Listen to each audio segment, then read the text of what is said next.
All right, sit down because I am hot about this one. A sailor off the USS Abraham Lincoln is in trouble. 19 years old, and before some reporter gets it in your ear, he is not a kid. He's married with two babies at home. The word kid is the first lie. Now hold on to that. The Lincoln. The boat that ran war left running on fumes. This sailor went over the side, off the deck, into the Arabian Sea. His wife said it flat out. He was trying to die. They dragged him out of the water, flew him home to San Diego, 5 days in the hospital, putting the man back together. And you want to know what was waiting for him the second he could stand up? That's right, a charge sheet. Yeah, let that sit in your gut for a minute. Now here comes the news. Soft little voice, sad piano. He could get his pay cut in half. And the whole internet loses their mind. Monsters. They're starving a suicide father. And that right there is a package of outraged vultures picking at your pockets.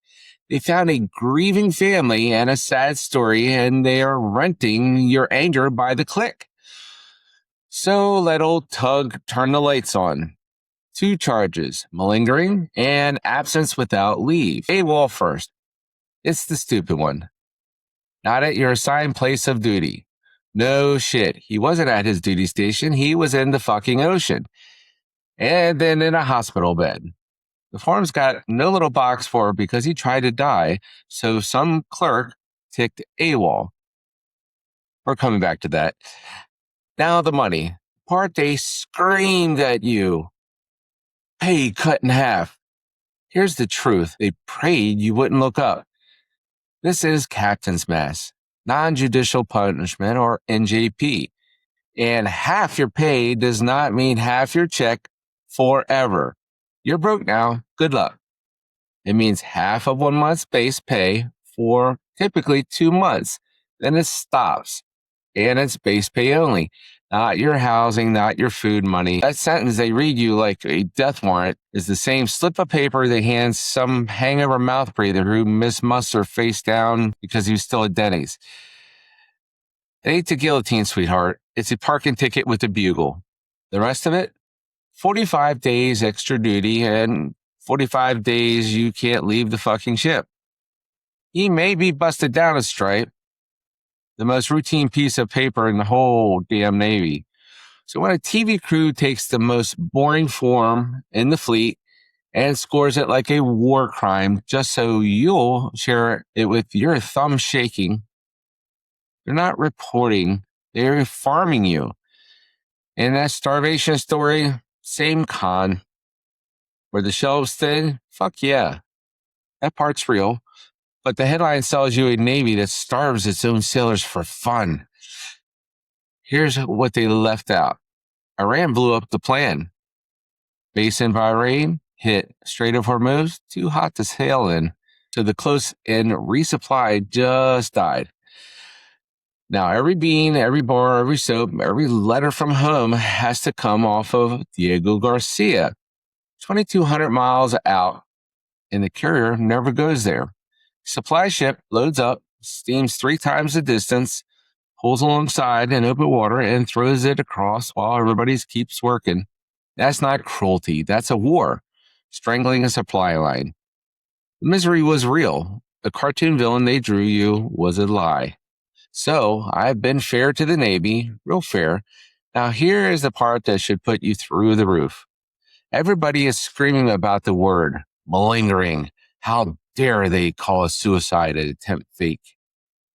And I get it. But that is not what is happening here. They are not saying he faked it. So slow down, because it is worse than faking. Day one of boot camp, they tell you the truth. You don't own you anymore. The Navy does. Your ass belongs to the government. You're the government property now, sailor. Don't you dare get a sunburn. That's destroying government property. Everybody laughs. It's the oldest fucking joke in the fleet. But here's the one thing about that joke. There is a real regulation sitting underneath it. Article 83, malingering. And malingering is not just faking sick. Read it. word for word. It covers a member who intentionally inflicts self-injury to get out of duty. So run that cold little math the way the Navy ran it. A man tried to end his own life. That's an injury, self-inflicted, and it pulled him off the watch bill. Injury, self-inflicted, missed duty, check, check, check. The box fits, the charge sticks. And understand who does this. It's not your chief. It's not the old man on the bridge. That charge sheet with its tidy little Article 83, that came out of the legal shop. Some judge advocate, JAG, a lawyer, a man who fights the entire war from a swivel chair and a coffee mug, never stood a mid-watch and never felt what 260 days does to a 19-year-old. He found the reg, typed up the number, and slid it up the chain for the skipper to sign. They don't have to call him a faker. They don't have to call him anything. The reg does not ask if he meant it, genuine or faking. Same box, same charge. And when the suck it up crowd waves the float code in your face, he had a life vest on. He wasn't serious. You tell them what the eyewitness saw. He took the vest off in the water and his boots and rough seas. A man does not strip his own flotation to send a message. He does it because he is fucking done. They knew, and they charged him anyway because the reg let them. Now, before you grab a torch, hear this side, because the Navy has one, and it is not nothing. A warship at sea cannot let the rails turn into the exit door. The day the word gets around that going over the side buys you a helo ride, a hospital, and a flight home, you do not get fewer men in the water, you get more. And every one of them is a coin flip between a rescue swimmer and a body bag. They will tell you they charged this man to protect the next 100 from thinking the ocean is a way out. And on paper, I get it, I do.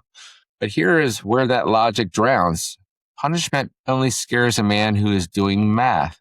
A faker, a gamer, a guy running the odds. The man who is truly fucking done is not weighing 45 days of restriction against the bottom of the Adriatic Sea. He is past the math. You do not deter him. You cannot. What you did do is teach every other hurting sailor on that ship one lesson, loud and fucking clear. Keep your mouth shut.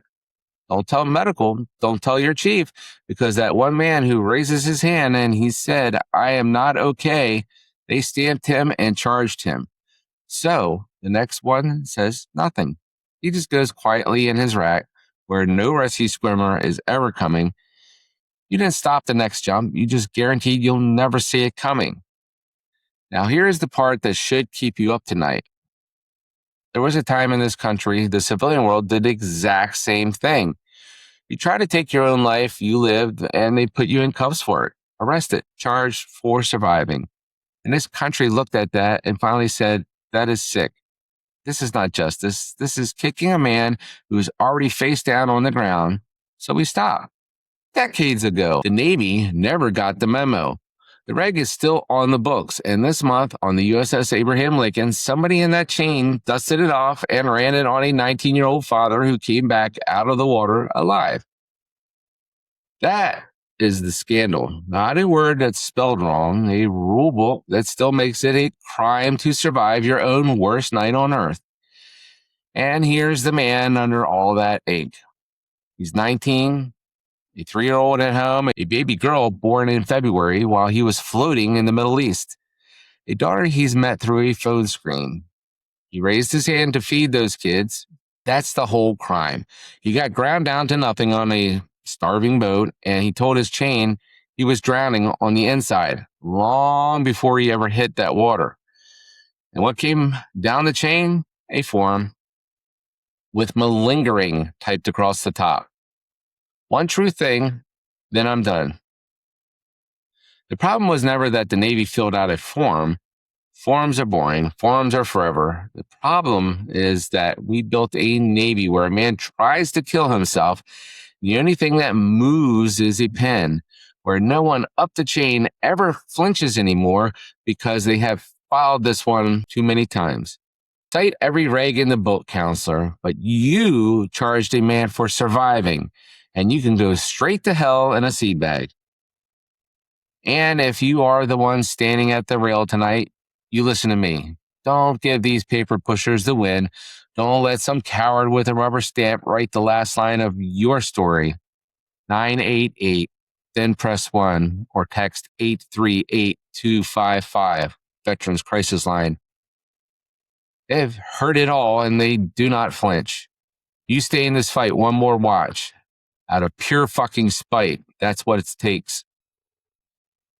That's the story, bastards. I'm pissed off. You should be too. This is Tug. Stay salty, you magnificent bastards.